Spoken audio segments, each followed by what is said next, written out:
It's supposed to be 70 degrees today. It's freezing here. Speaking of global warming, where is we need some global warming? It's freezing. The most criticized scene in the movie An Inconvenient Truth was showing that the combination of sea level rise and storm surge would flood the 9/11 memorial site. And people said, what a terrible exaggeration. Hurricane Sandy slammed into New York City last night, flooding the World Trade Center site. Storms get stronger and more destructive. Watch the water splash off the city. This is global warming. Vice President Al Gore, it's an absolute honour and a pleasure to chat to you, sir. Thank you so much for your time. I remember watching the first movie just over a decade ago and been profoundly affected by it, like millions of others, enough so to make kind of small changes, small but consistent changes.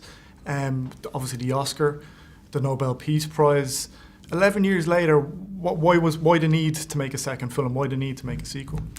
Well, 10 years on seemed like a good time to come back and ask audiences for permission to show them what's changed. And there have been two big changes in the last decade. First, the climate-related extreme weather events, unfortunately, are far more common and are more destructive.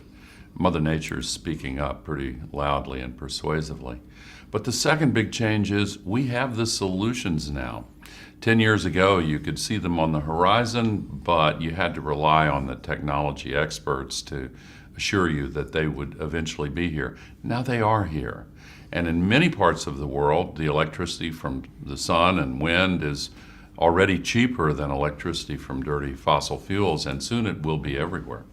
The presentation element, where you're given the lectures in the first documentary and in the second documentary, kind of feel a little bit different in a way. Seems like there's a bit more frustration on your part when you're talking. You're getting a little bit more worked up. I see you smiling. Is that a fair observation? I think it's fair. Yes. I've felt passionately about this for a long time. I'm encouraged now and very hopeful that we're going to solve this crisis. But we need to move faster than we are presently doing. And my hope is that this movie, like the first one, will add to the momentum that we're seeing from the millions of climate activists all over the world. And in the movie, we see you in Paris negotiating a deal with India specifically. We see John Kerry talking to you beforehand, Secretary of State at the time, kind of saying India is a big deal here. This needs to happen. Yeah. The way we see it, it seems like a couple of phone calls. Obviously, there was a lot more to the negotiations than that. How much was involved in terms of the negotiations? Oh, many people played a key role. President Obama played a crucial role. And as the film also shows, the Prime Minister of India was shocked during the negotiation when they got that record downpour catastrophe in Tamil Nadu, in a key part of India. Also, the World Bank was very helpful in working out the biggest loan in history for the advance of solar energy in India. You know, since the Paris Agreement, India's announced that within only 13 years, 100% of all their cars and trucks that are sold will have to be electric vehicles.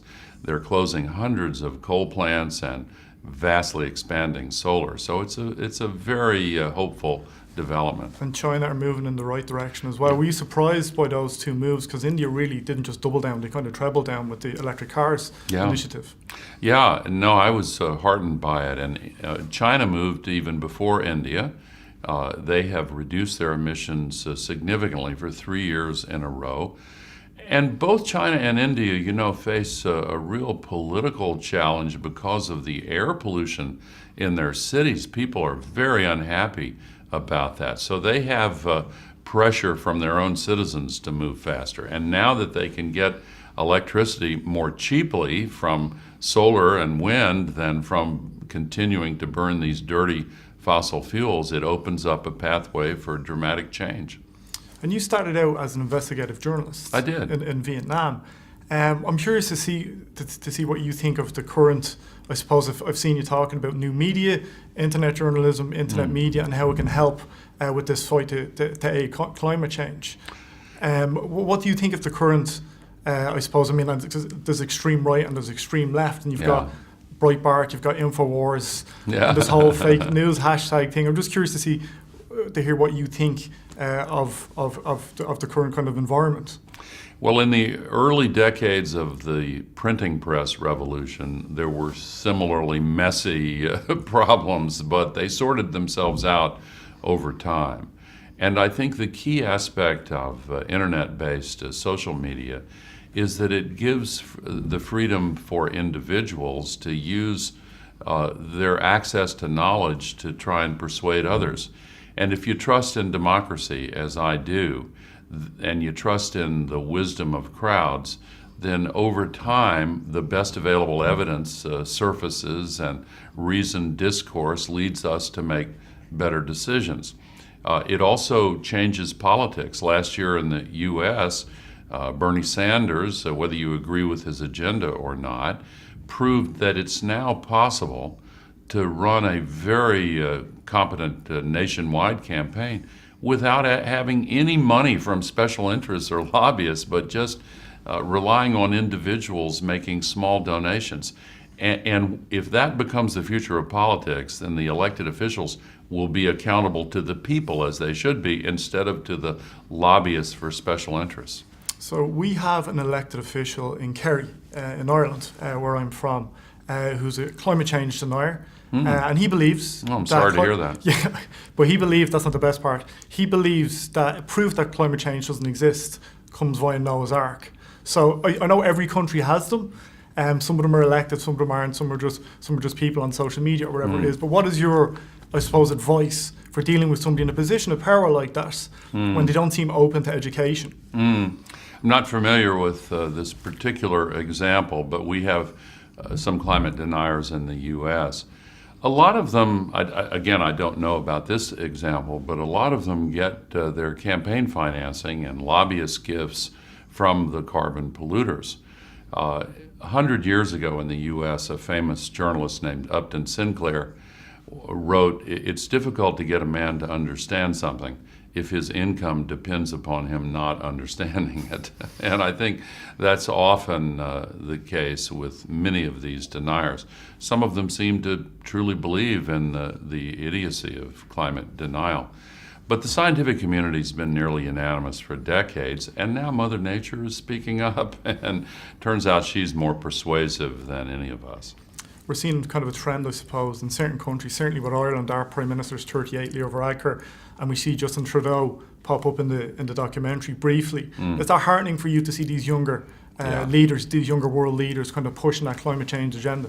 Yeah, I think it's a very positive development, and the Paris Agreement was an historic breakthrough brought about in part by some of these new leaders who understand the science and understand how high the stakes are.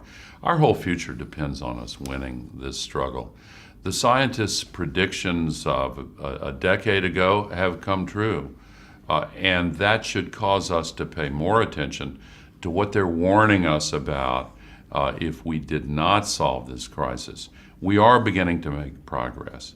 And the fact that virtually every nation in the world has now agreed to go to net zero global warming pollution by mid-century, that's a powerful signal that's being received by business, industry, investors. Every automobile manufacturer in the world is now beginning to offer electric vehicles, for example. They're becoming affordable. The electricity from the sun and wind is now much cheaper in some regions and soon will be cheaper in other regions.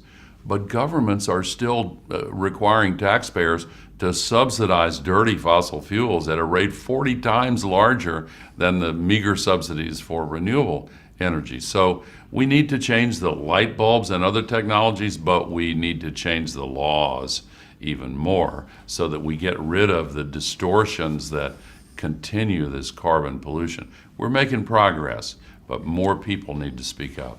And final question before I let you go. There's always a lot of people asking if you're going to run for office again. I'm not going to ask you that, but do you see that as a compliment that you're doing something right outside of politics, that people are coming back to you and asking you if you would run again?